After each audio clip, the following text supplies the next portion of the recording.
Bom dia, pessoal.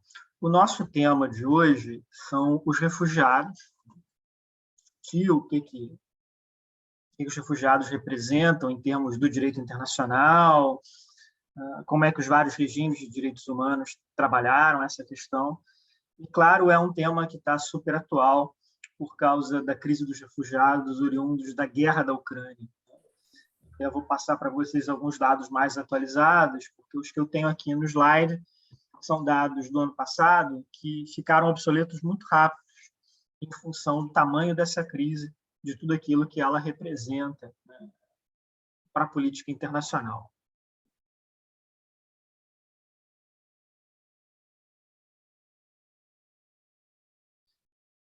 Bom, vamos começar com o que é, até um certo ponto, uma contradição dentro da maneira como os sistemas internacionais de direitos humanos pensam a questão dos refugiados. Existem refugiados desde que o mundo é mundo. Se vocês lerem, por exemplo, a Bíblia, o Velho Testamento, sobretudo, há vários livros que narram histórias de refugiados de guerra, né? De pessoas que tiveram que fugir das suas casas em função de uma situação de guerra, de conflito armado, ou talvez algum conflito político envolvendo um reino, um império. Isso atravessa toda a história bíblica, incluindo a própria história de Jesus, né? No momento em que José e Maria têm que fugir da Palestina e ir para o Egito por causa das ações autoritárias do rei Herodes, né? Da perseguição dele contra as crianças.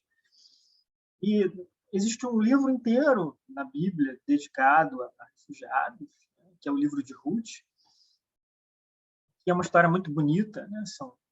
Na verdade, ali é mais uma migração econômica, né? Mas é muito semelhante também ali a esse tipo de dilema que os refugiados enfrentam. E existem, claro, narrativas semelhantes em poemas épicos antigos, em outras tradições que não judaico-cristãs. Onde tem guerra, tem refugiado. Acho que esse é o resumo. Mas, apesar dessa história muito antiga, só no século XX é que se criou, no âmbito do direito internacional, uma categoria específica de refugiado, uma categoria específica que receberia proteções especiais por conta dessa condição.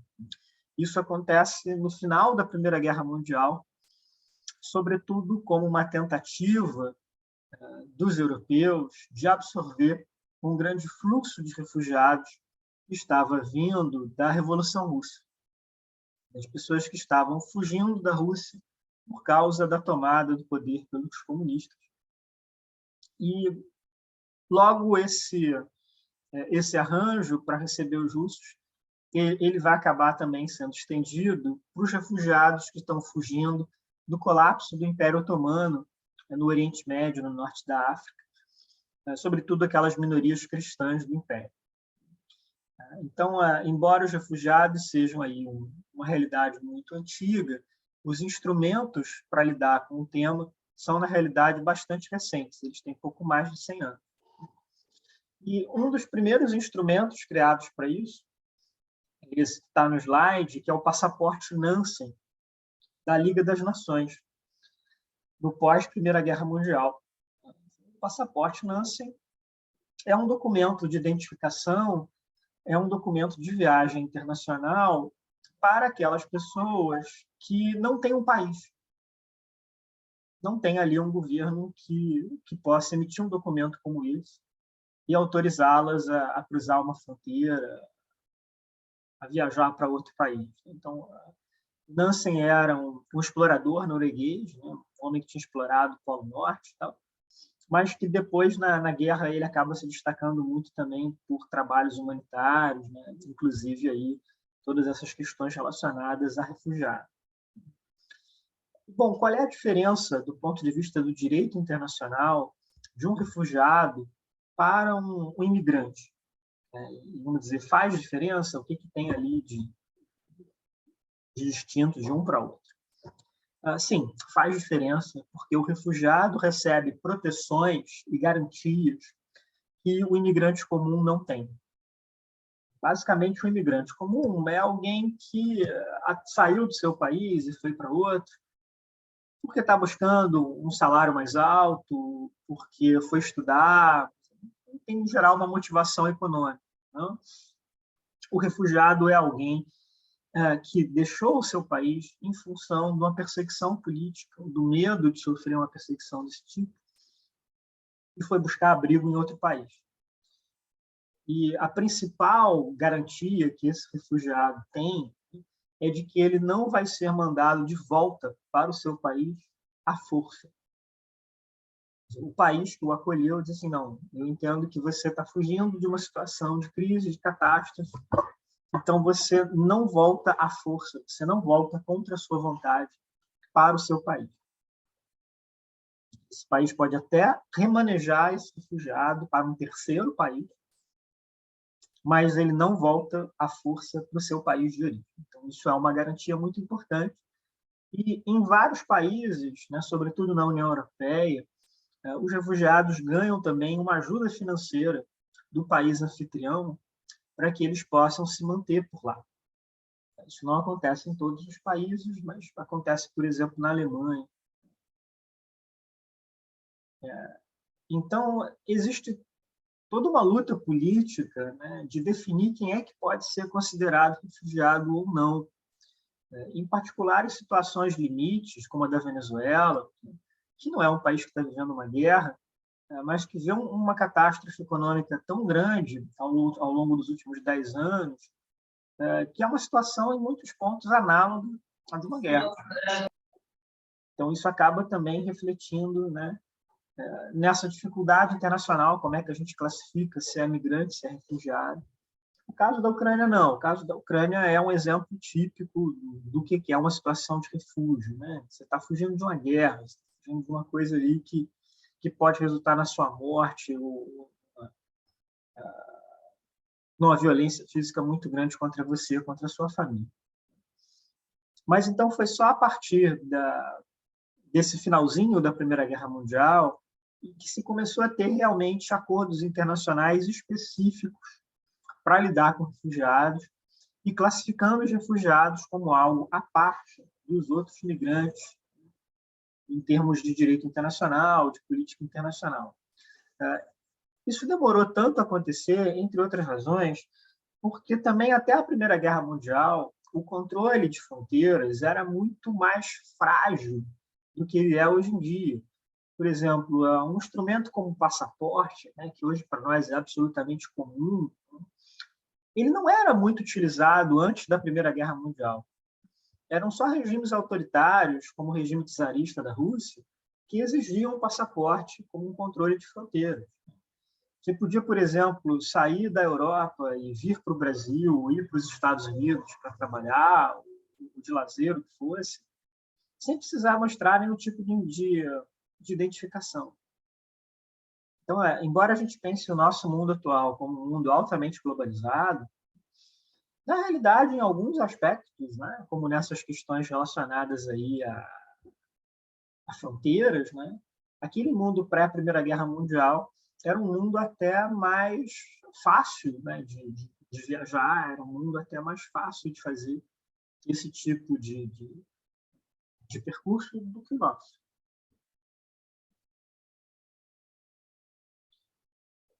E, bom, a gente tem atualmente alguns marcos legais, né, algumas leis ou alguns tratados internacionais que definem bem quem é refugiado e quais são ali os benefícios, né, as obrigações relacionadas a isso. O mais importante desse marco é a Convenção da ONU de 1951 sobre refugiados. Ela é uma convenção que é negociada um pouco depois da Segunda Guerra Mundial e ela representa também um esforço de lidar com aquele mundo caótico da Segunda Guerra Mundial, do Holocausto, com toda aquela tragédia humanitária que a guerra representou para vários povos e para várias pessoas.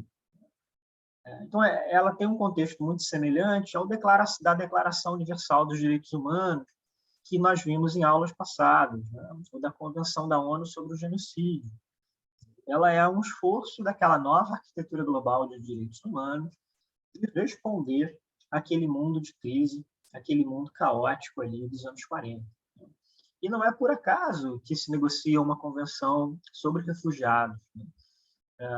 Quando a Segunda Guerra Mundial terminou, a gente tinha ali mais de 1 milhão de refugiados na Europa. Uma coisa absolutamente horrorosa em termos de o que significou para a destruição de comunidades tradicionais, né, de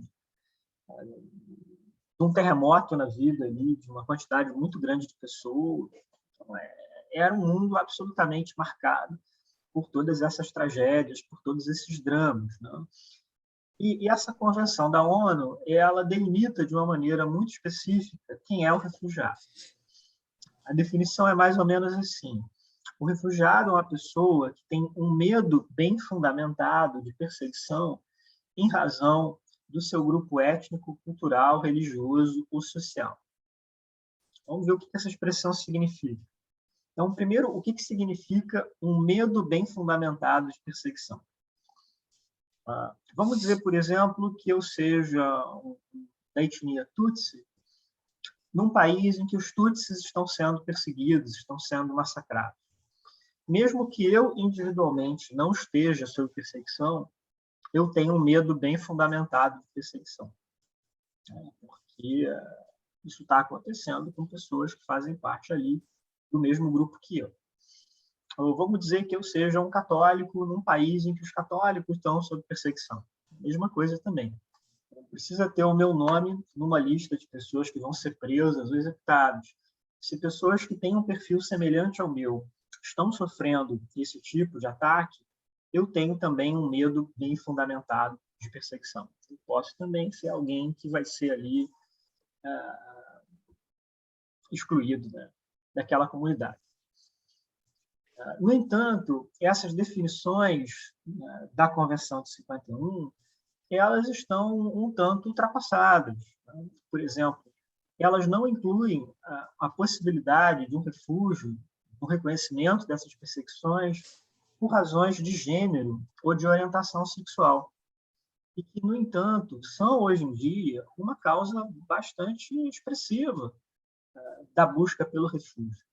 Por exemplo, situações de violência doméstica, de violência contra a mulher, e que levam muitas mulheres a deixarem os seus países, elas não estão reconhecidas explicitamente na Convenção da ONU. Ou perseguições oriundas de orientação sexual, países que perseguem LGBT, por exemplo, pessoas LGBT, também não está ali explícito na Convenção.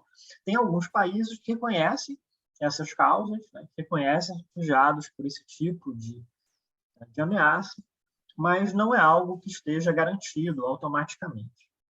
Então, isso é um exemplo de como aquela fotografia do mundo de 1951, em várias medidas, não serve tão bem hoje, né, para o mundo atual. Uma outra... Diga, Arthur. Então, professor, bom dia. O que eu estava pensando é, vamos supor que uma pessoa ela fuja do país dela de condições econômicas assim degradantes. E mesmo que ela não seja perseguida ou qualquer coisa do tipo, ela pode ser obrigada a voltar, por exemplo, para essas condições? Assim, isso seria incluso na convenção? Ela seria um imigrante, um refugiado? Ótima pergunta, Arthur. A convenção não prevê a possibilidade de um refúgio por causas econômicas, né? Em geral, alguém que deixa um país por uma razão econômica vai ser considerado simplesmente como um imigrante. Então, ele não tem ali todas aquelas garantias, né, que o refugiado tem. Eu vou dar um exemplo aqui do Brasil, né?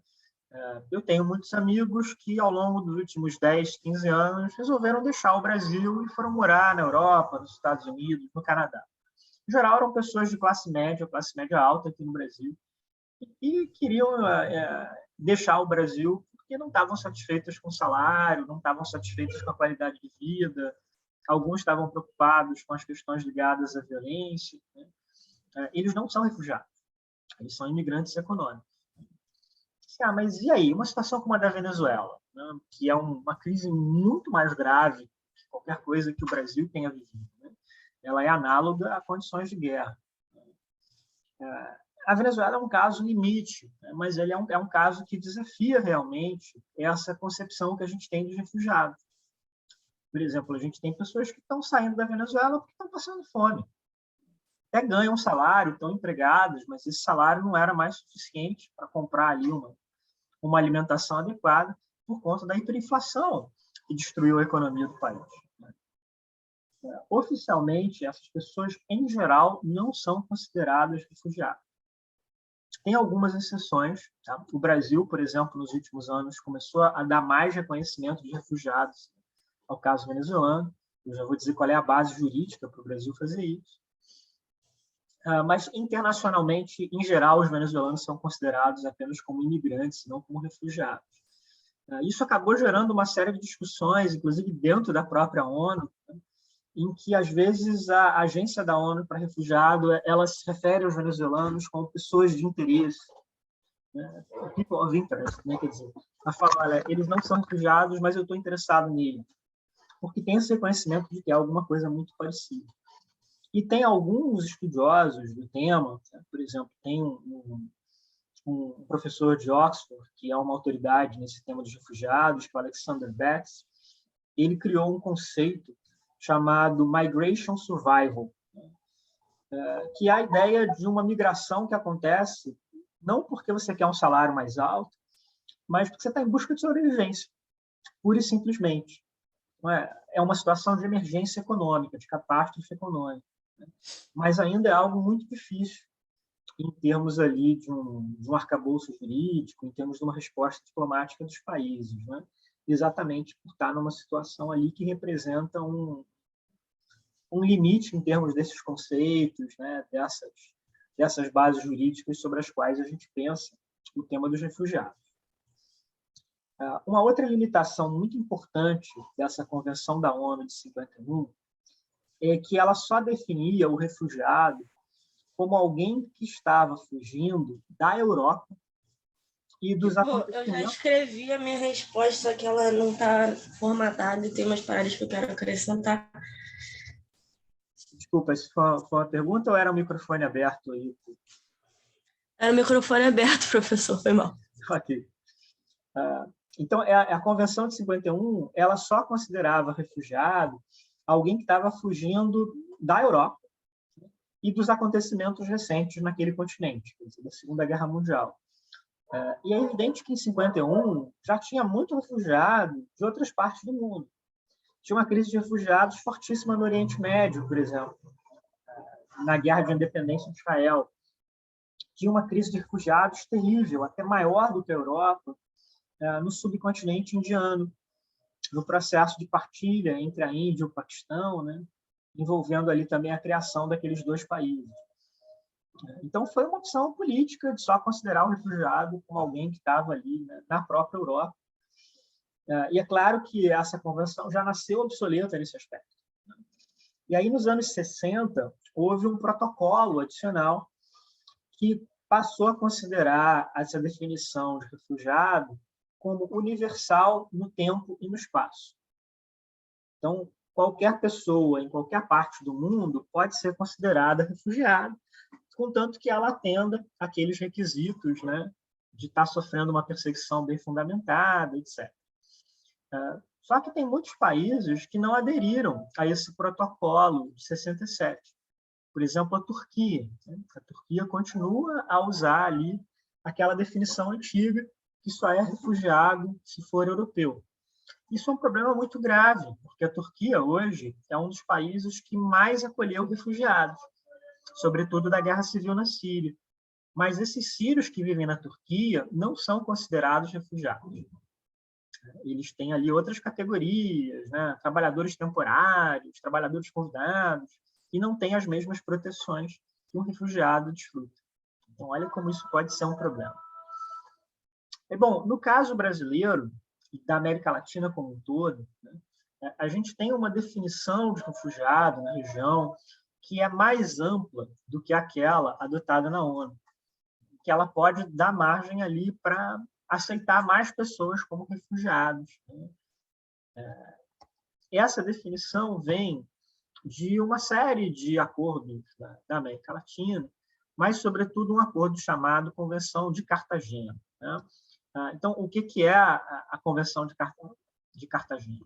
a Declaração de Cartagena, de que um refugiado é alguém cujos direitos humanos foram violados de maneira sistemática. Então, é uma declaração que pode se aplicar a muitos mais casos, né, do que aquela definição dos anos 50 da ONU. Então, o que a gente pode considerar, por exemplo, como uma violação sistemática de direitos humanos?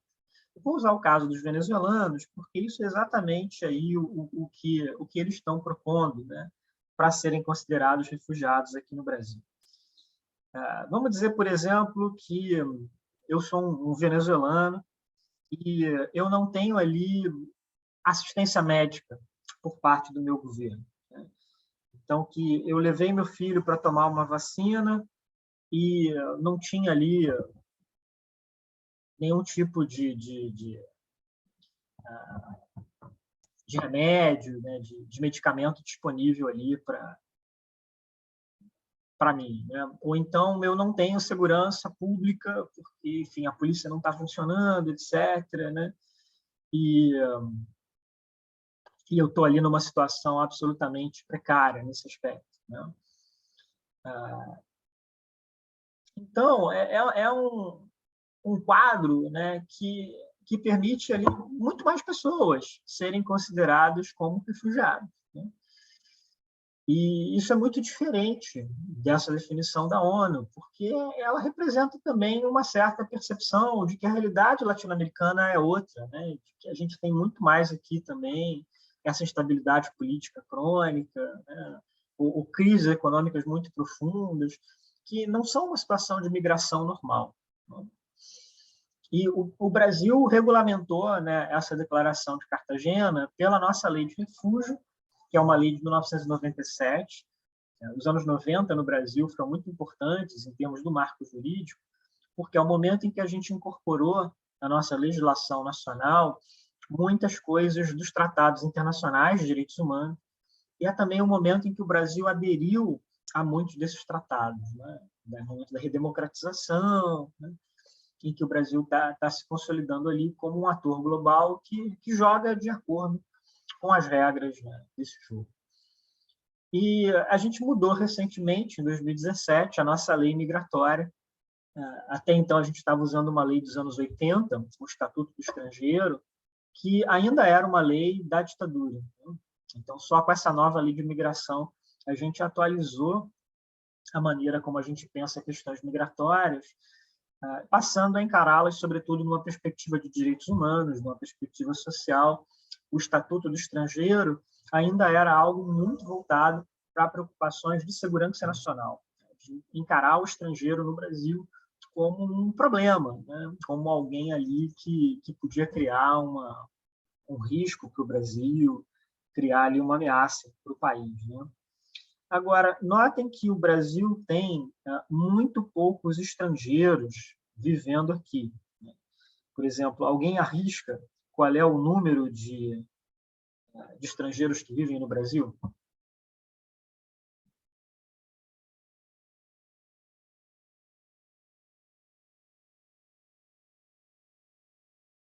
Quantas pessoas que nasceram fora do país vivem hoje aqui? É muito pouco, né? Na verdade, é alguma coisa em torno de 1 milhão de estrangeiros no Brasil, numa população como a nossa, que tem mais de 200 milhões. Quer dizer, o número de estrangeiros no Brasil não chegam a 0,5% da população brasileira. Esse número é muito baixo para os padrões internacionais. Nos Estados Unidos, por exemplo, a gente tem em torno de 15% da população são imigrantes ou refugiados, é um número bastante expressivo de estrangeiros. Ou mesmo no caso do Brasil, no início da República, que foi a nossa época mais forte em termos de imigração, a gente tinha 10% da população brasileira formada por estrangeiros. Então, nós somos um país muito fechado em termos de acolher pessoas vindas de outros países, né? Um país muito pouco cosmopolita nesse aspecto. Já fomos muito mais abertos no passado. Já recebemos muito mais pessoas de outros países. E, bom, como é que esses números brasileiros se situam, né, dentro de uma comparação internacional? Esses números já estão, que eu estou mostrando no slide, eles já estão defasados, né, por conta da crise da Ucrânia. A crise ucraniana já criou ali mais de 3 milhões de refugiados, né? Então, hoje nós temos ali mais de 80 milhões de refugiados mundo afora. Aqui no Brasil, a gente tem em torno de 60 mil refugiados. Então, é um número que é grande para a história recente do Brasil. Nos últimos anos, a gente tinha menos de 10 mil, isso cresceu de 2015 para cá, sobretudo por causa dos venezuelanos e dos haitianos, mas é um número muito pequeno para os padrões internacionais. E a gente tem esses 80 milhões de refugiados, que é um número maior do que qualquer outro momento desde a Segunda Guerra Mundial, né? Mas ele vem num período em que o número de guerras diminuiu. Claro, eu sei que todos vocês estão agora acompanhando de maneira muito forte a guerra na Ucrânia, né? Para vocês, é a primeira guerra que vocês veem na Europa, né? A Europa não tinha guerra desde 99. Mas, em termos globais, o número de guerras diminuiu. Sobretudo uma guerra como a da Ucrânia, que é uma guerra clássica, né, envolvendo dois estados. Os conflitos armados que a gente teve no mundo nos últimos anos, eles foram, sobretudo, guerras civis que se internacionalizaram. Guerra como a da Síria, por exemplo. Você tem ali atores de vários países, de várias regiões, e eles estão ali disputando o poder, tentando controlar aquele território. Então, a gente tem menos guerras no mundo de hoje e temos mais refugiados. Por quê? O que explica isso? Eu vou usar a Ucrânia como um exemplo. Em um mês de guerra, a gente teve mais de 3 milhões de refugiados. Isso é uma proporção extremamente alta, uma velocidade extremamente alta, né, para como essa crise se constituiu. E por que isso? Hoje em dia, é mais fácil, mais rápido e mais barato sair do próprio país e ir para outras nações. E é mais fácil também que as pessoas que façam isso possam se manter em contato com as suas famílias, com seus amigos. Você tem um instrumento do telefone celular, você tem um instrumento da internet, né? Você tem uma série de outros mecanismos, né, por meio dos quais as pessoas podem fazer esse tipo de transição. Então, o que um refugiado ucraniano precisa fazer se ele quer, por exemplo, deixar a Ucrânia e ir para a Polônia? Ele pode pegar um trem no centro de Kiev e ele vai chegar algumas horas depois na Polônia.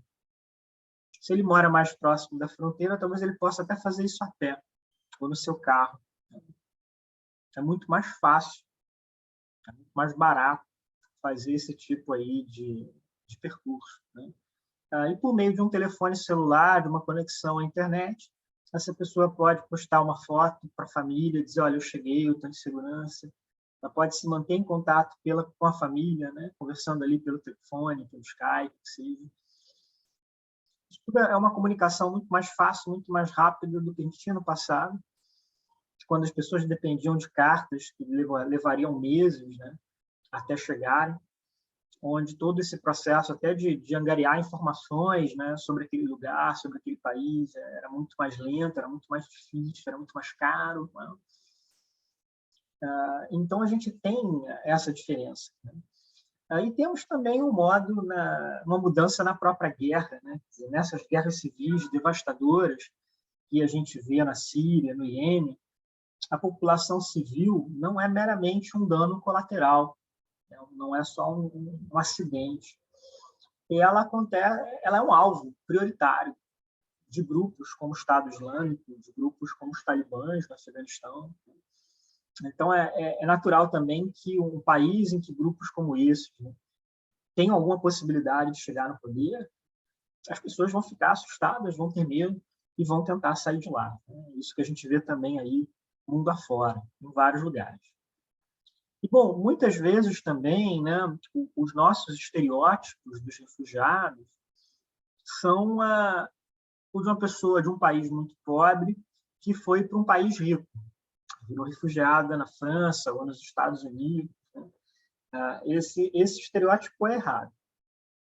Na realidade, 85% dos refugiados são pessoas que saíram de um país em desenvolvimento e foram para outro país em desenvolvimento. Então, quais são os países que mais acolheram refugiados hoje no mundo? São países como o Líbano, a Turquia, o Paquistão, o Irã, a Colômbia. Cara, muitos deles não são exatamente países que estão numa boa situação política e econômica, estão vivendo nas suas próprias crises de estabilidade, mas eles ficam muito próximos, geograficamente, dos locais de conflito. É muito mais fácil para um sírio fugir da sua guerra civil e ir para a Turquia ou para o Líbano do que vir para o Brasil, que é uma viagem muito mais longa, muito mais cara, né? No caso da Ucrânia, esses refugiados estão indo, sobretudo, para a Polônia ou para a Romênia, que são países vizinhos. É muito mais fácil chegarem lá. Então, o número de refugiados em países ricos é relativamente pequeno. A exceção é a Alemanha, que tem mais de 1 milhão de refugiados, e agora também a Polônia, por causa da crise na Ucrânia. Mas os Estados Unidos, por exemplo, não chegaram a 1 milhão de refugiados. Tem menos refugiados do que tem o Líbano, do que tem a Turquia, apesar de serem um país muito rico. Eles vão aceitando refugiados por meio de cotas nacionais, né, ao longo ali de cada ano. Então, a questão principal é a proximidade geográfica. Em alguns casos também essa proximidade cultural, né? Então, por exemplo, o idioma falado no Líbano é o mesmo da Síria, é o árabe. Embora tenha as variações locais, regionais, né? Mas é o mesmo idioma, é muito mais fácil de se comunicar. Mesma coisa para um venezuelano que vai para a Colômbia. A língua é a mesma, é o espanhol, né? Também facilita todo esse processo de integração, facilita toda essa discussão, né? Então, a situação de refúgio que a gente tem hoje no mundo é alguém que saiu de um país em desenvolvimento e foi para outro país em desenvolvimento. Então, é ali, de fato, que a gente vê todo esse impacto das crises humanitárias. A gente teve, alguns anos atrás, em 2015, 2016, né, uma pressão muito grande dentro da União Europeia sobre o tema dos refugiados, né? Em particular porque a guerra na Síria, no Afeganistão, estava provocando ali um fluxo muito grande de pessoas que estavam tentando sair do Oriente Médio e ir para a Europa. Em geral, faziam isso por mar, né? Atravessando ali o Mediterrâneo. E houve muitos naufrágios, houve muitas tragédias humanitárias ali, né? Mas, com toda essa crise de refugiados, a Europa inteira estava recebendo por ano menos refugiados do que um país como a Turquia, do que um país como o Irã. Então, vamos colocar essas coisas em perspectivas, né? O que cada uma delas representa. E, bom, como é que a gente tem hoje no Brasil? Deixa eu atualizar aqui os dados. Esse número de 10 mil refugiados era no passado. Tá? O que a gente tem hoje são cerca de 60 mil refugiados, a maioria deles vindos de países como a Venezuela ou o Haiti. E é o mesmo problema que o Arthur tinha perguntado, né? Assim, mas e aí? Eu estou saindo aqui de um país que está em catástrofe econômica, como é a Venezuela, como é o Haiti. Eu vou ser considerado refugiado? Em geral, não. O Brasil abriu algumas exceções, em particular no caso dos venezuelanos, né? Mas, em geral, o que o Brasil fez aqui foi conceder o que o governo brasileiro chamou de visto humanitário, que é uma política migratória mais flexível, mais generosa, né, do que a política migratória tradicional. No caso brasileiro, se você é um estrangeiro e quer vir trabalhar aqui, o principal critério que o Brasil tem para isso é o critério da educação. Então, se você tem nível universitário, vai ser muito mais fácil você fazer esse percurso do que se você tem simplesmente ali um ensino fundamental, um ensino médio. As coisas vão muito por aí, né? O que é uma coisa que mudou, né? Quer dizer, os meus avós italianos que vieram para o Brasil como imigrantes eram pessoas que não tinham muita instrução formal, mas que era uma outra época, né? Nos anos 10, anos 20, o Brasil tinha uma política muito mais aberta para receber imigrantes do que o país tem hoje em dia. E era uma política muito voltada para atrair imigrantes da Europa, né? De Portugal, da Espanha, da Itália, Hoje em dia, a maior parte dos imigrantes que estão vindo para o Brasil vem de outros países da América Latina. Então, é Venezuela, é Caribe, Bolívia, Paraguai. Mudou também o nosso perfil migratório. Bom, o que os refugiados podem ou não fazer no país de acolhida? Isso varia de país para país. Não existe uma regra universal. Por exemplo, a gente tem muitas vezes o estereótipo do refugiado como alguém que está num campo de refugiado, alguém que está ali, né, morando naquele tipo de habitação. O que hoje em dia, na realidade, é a minoria dos refugiados. A maior parte dos refugiados hoje em dia vive nas cidades. E, na maior parte dos casos, também eles podem trabalhar.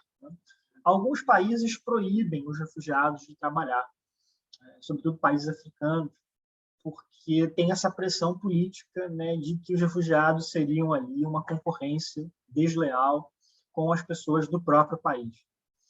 No caso brasileiro, isso não existe. No caso brasileiro, os refugiados podem trabalhar aqui exatamente como qualquer brasileiro. Então, eles podem procurar emprego, podem trabalhar, eles podem usar os serviços públicos. Uma criança refugiada pode frequentar uma escola pública no Brasil. O refugiado pode ir num posto de saúde, fazer um teste de Covid, né, ou tomar uma vacina contra o coronavírus. Isso não é assim em outros países, né? Acho que eu contei para vocês ali as minhas dificuldades nos Estados Unidos agora. Foi muito difícil eu fazer um teste de Covid para poder voltar ao Brasil. Porque os Estados Unidos não tem um sistema público de saúde.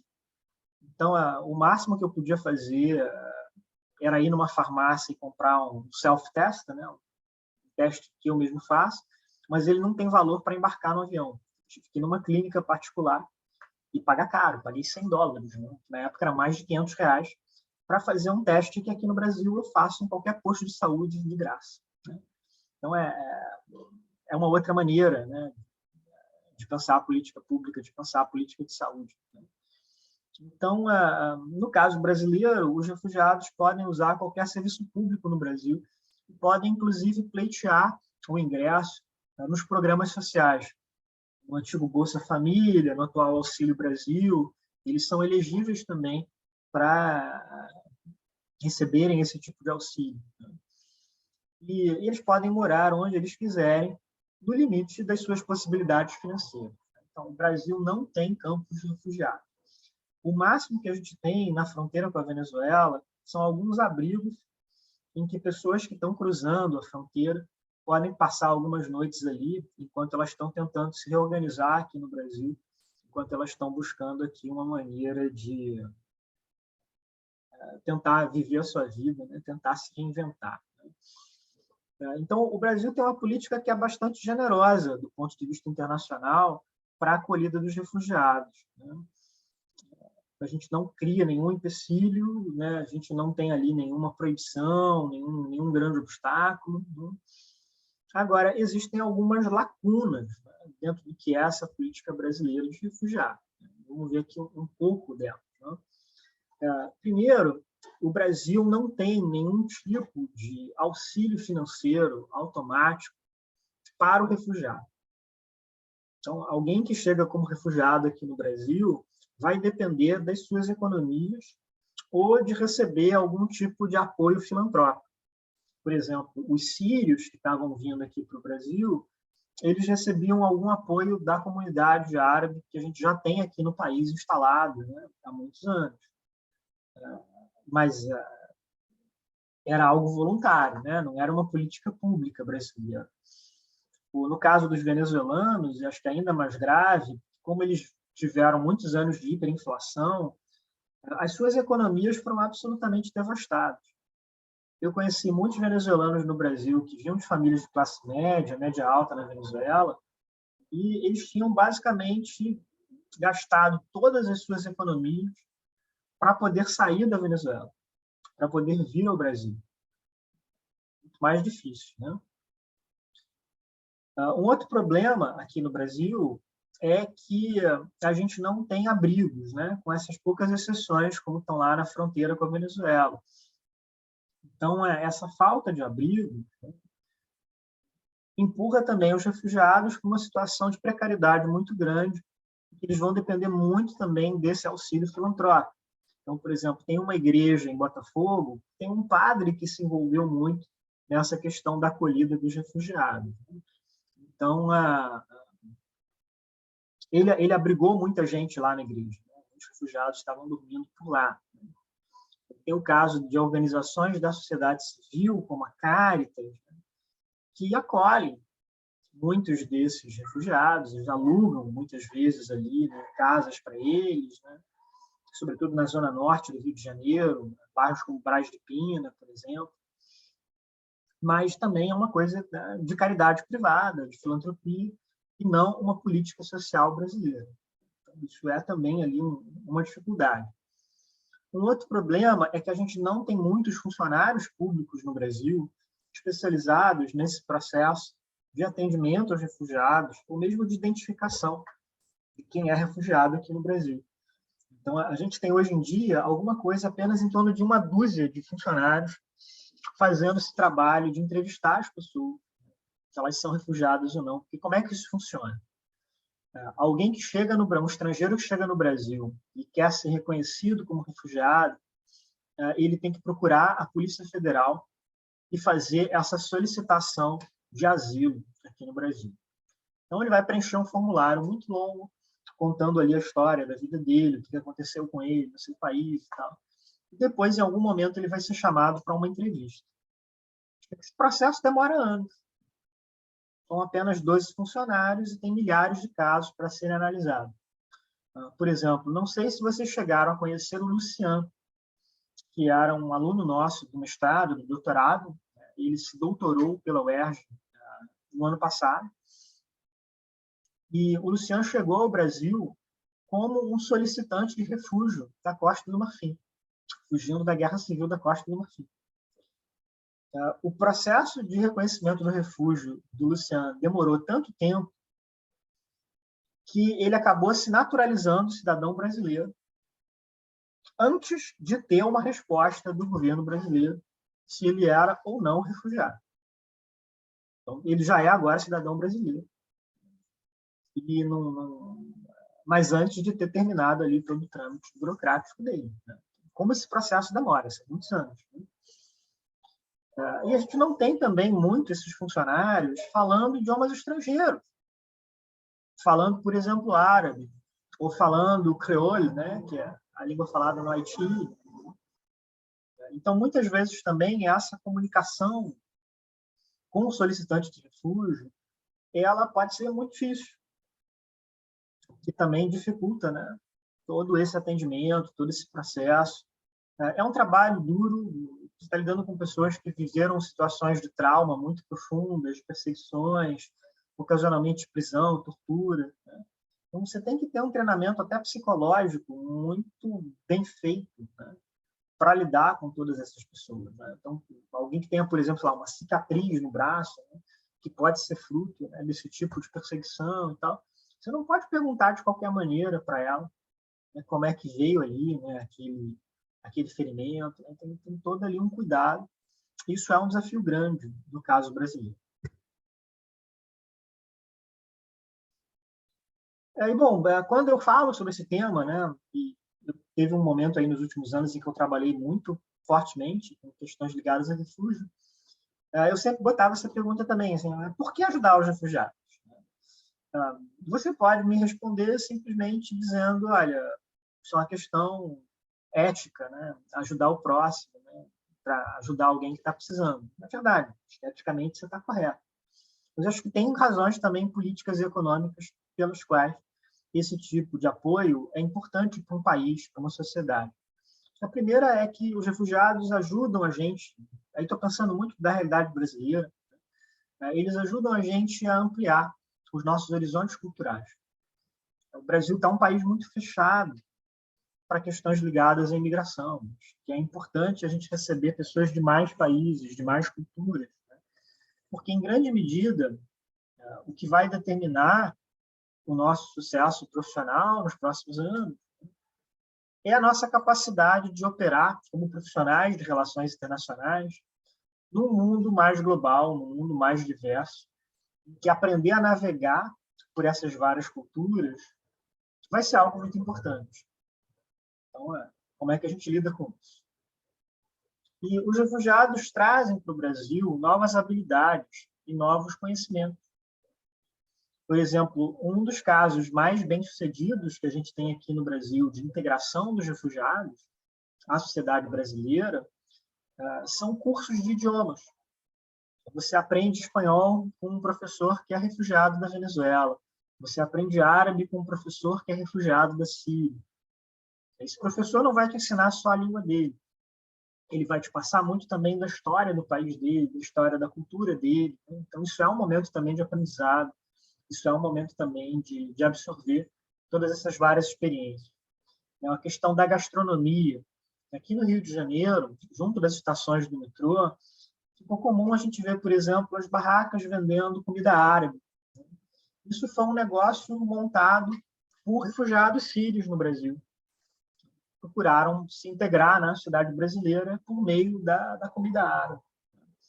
Antes da pandemia, a gente tinha uma vez por mês em Botafogo uma feira de refugiados muito boa, né? Em que tinha comida, música, dança tradicional de vários países, né? E essa mulher que está na foto é a Latifa, que é uma refugiada nigeriana, né, do Boko Haram, e ela era a minha cozinheira favorita nessa feira, né? Ela faz uma comida absolutamente maravilhosa, um arroz jollof, que é um troço de outro mundo, né? E alguém também que veio para o Brasil fugindo, né, da guerra, fugindo de perseguições religiosas. Eu torço muito para que a Latifa um dia consiga criar o próprio restaurante dela aqui no Rio. E se ela um dia fizer isso, eu com certeza serei um freguês assíduo, né? Estarei ali todo o tempo. Então, é muito isso, né? Cada refugiado que chega no Brasil, mesmo chegando aqui numa situação muito precária, muito ali desesperadora às vezes, né? Está trazendo muitas contribuições para a nossa sociedade, está trazendo muitas habilidades, muito conhecimento, muitos novos horizontes culturais que podem beneficiar muito a sociedade brasileira. Então, vamos pegar alguém como o Luciano, né, que foi o nosso primeiro doutor em relações internacionais. O Luciano é alguém que nós criamos no UERJ um especialista em relações internacionais da África.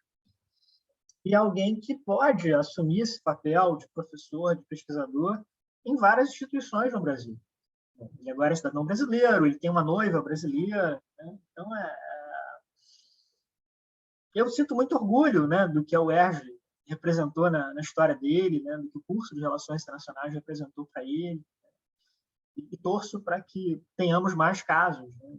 Tinha uma refugiada do Congo que trabalha na Caritas, e eu sempre dizia para ela, olha, puxa, por que você não vai fazer um mestrado com a gente? Ela é formada em Relações Internacionais. Então, o que a gente pode aprender com cada um desses profissionais? Né? Como é que eles podem ali nos acrescentar muitas coisas? E, ao mesmo tempo, também estamos ajudando quem está precisando. Né? Estamos fazendo ali um trabalho social importante, humanitário importante. Eu acho que tudo isso também dialoga entre si. Bom, então, com isso, eu encerro a parte presencial, expositiva da aula, e agora abro para o debate, para as perguntas de vocês.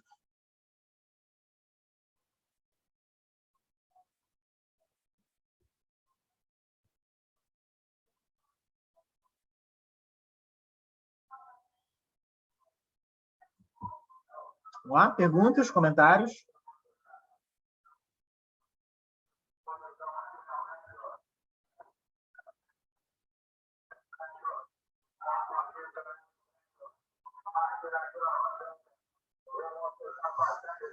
Sem dúvida, Júlia. É um tema que envolve, né, várias questões, né, de direito internacional, de economia, de direitos humanos, né? Mistura muita coisa.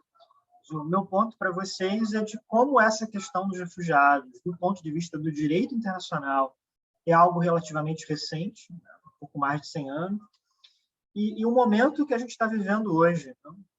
Em que a gente tem mais refugiados no mundo hoje do que a gente tinha no final da Segunda Guerra Mundial. Boa pergunta, Júlia. A questão de refugiados por desastres naturais não é reconhecida no âmbito da ONU? E eu vou acrescentar uma outra pergunta também ao seu questionamento, né? E a questão dos refugiados pela mudança climática? Ainda não é oficialmente reconhecido pela ONU. Ainda não entraram dentro dessa perspectiva, mas existe cada vez mais ali um debate sobre se a gente deve ter os refugiados do clima. Então, se a gente tem, por exemplo, uma mudança climática que resultou numa inundação ou numa seca muito profunda, e as pessoas estão tendo que fugir daquele país, daquela região, então, será que isso não deveria ser reconhecido? Então, isso é um debate que já está aí acontecendo, né? Vamos ver esse debate cada vez com mais força. Aliás, dentro da própria ONU, a gente tem posições divergentes. O Programa da ONU para o Meio Ambiente defende que deveria existir esse reconhecimento aos refugiados climáticos, aos refugiados de desastres naturais. Mas a Acnur, né, que é o Alto Comissariado da ONU para Refugiados, ainda não aceita isso. Então, tem esse debate aí em pleno funcionamento.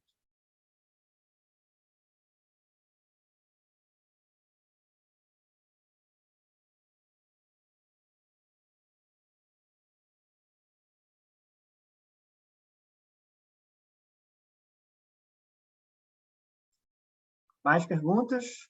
Mais dúvidas?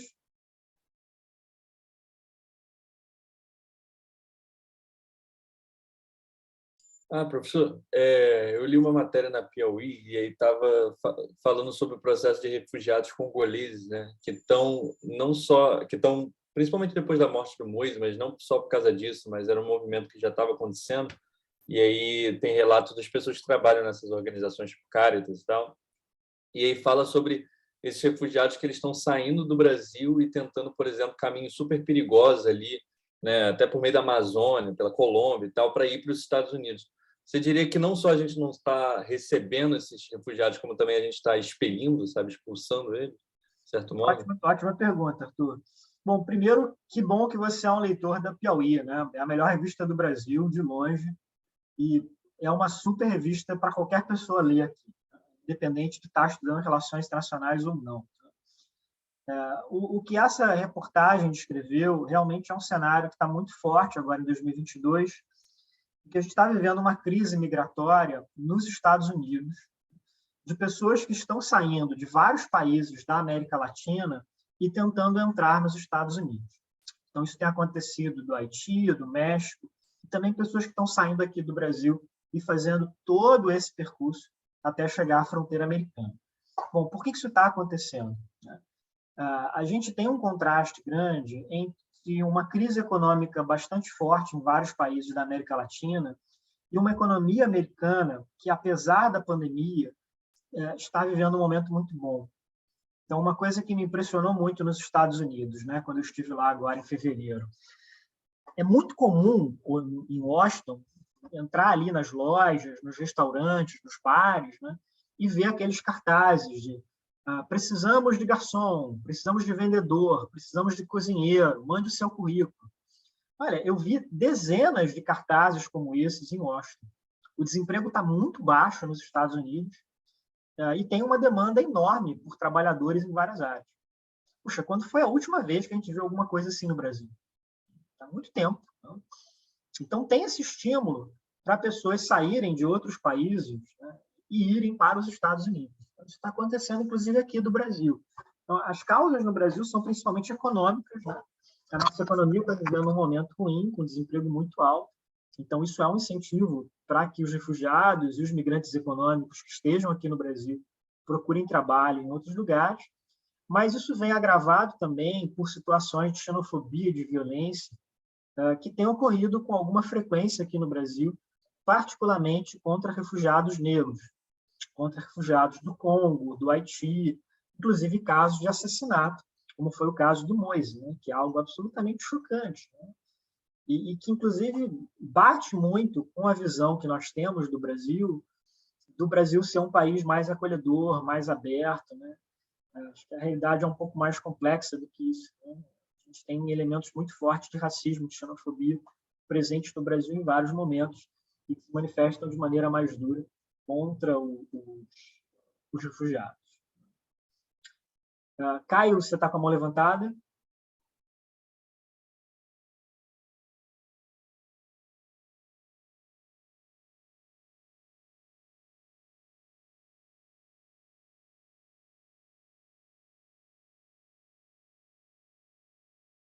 Caio, você nos ouve?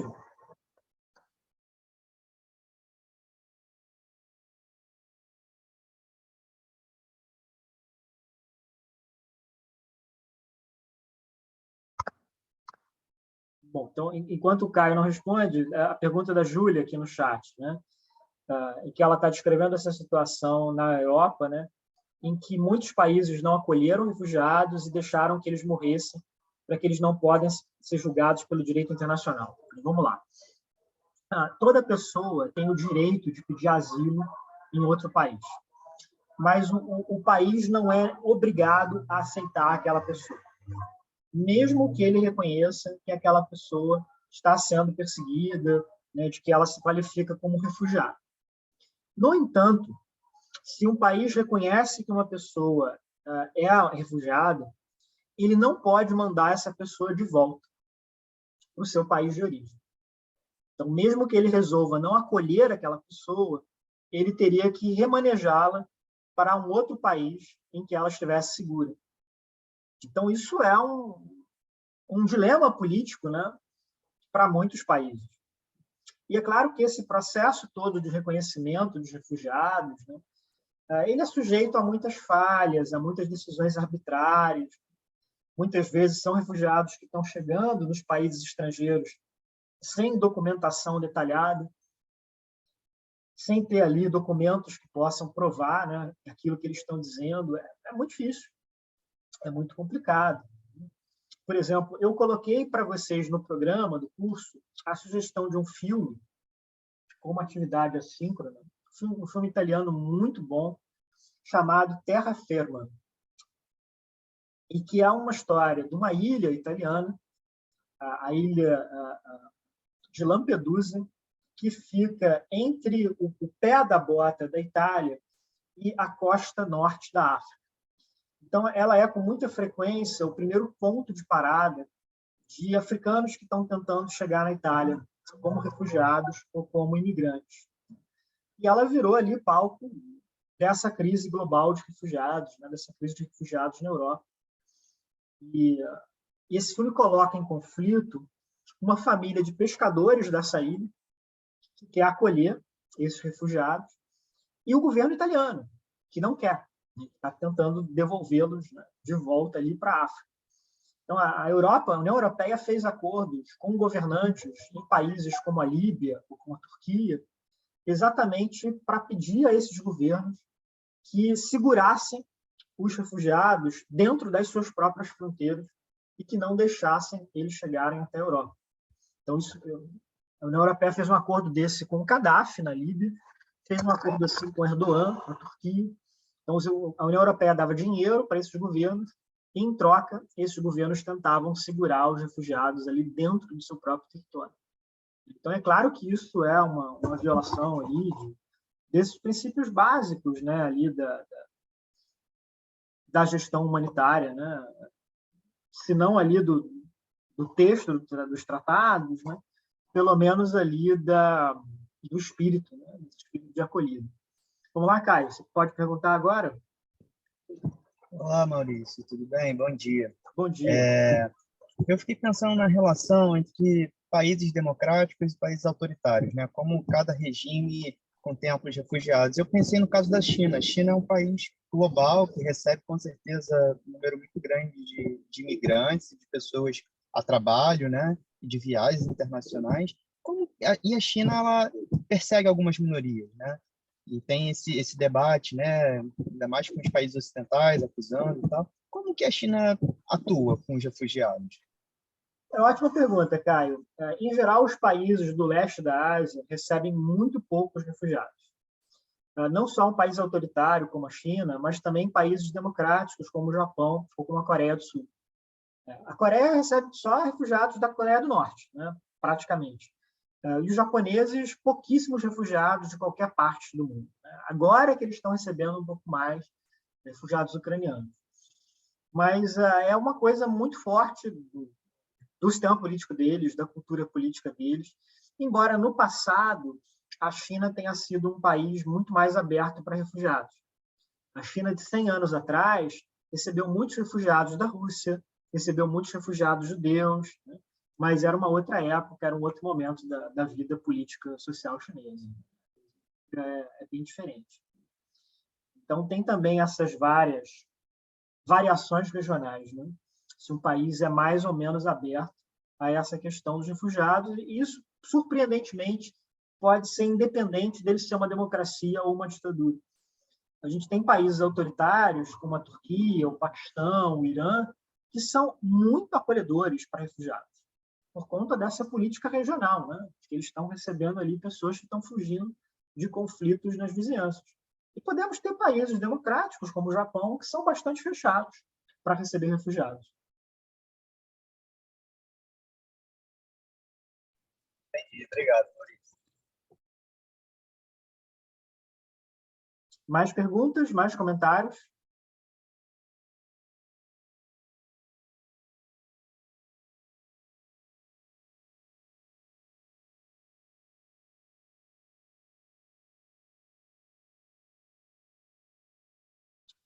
Ok, então por hoje é isso. E a gente volta na semana que vem. Na semana que vem a gente vai discutir o impacto dos mega eventos esportivos, como Copa e Olimpíadas, para os direitos humanos, o que é um debate super atual, porque os dois mega eventos de 2022, tanto as Olimpíadas de Inverno quanto a Copa do Mundo, vão acontecer em regimes autoritários, né? Então, vejo vocês na semana que vem. A Amanda está me pedindo para ficar, né, porque é me orientando de graduação, né? Então, sem problemas, eu vou encerrar a aula, parar a gravação. Amanda, a gente fica para conversar sobre a sua monografia. Gente, então é isso. Então, até a próxima.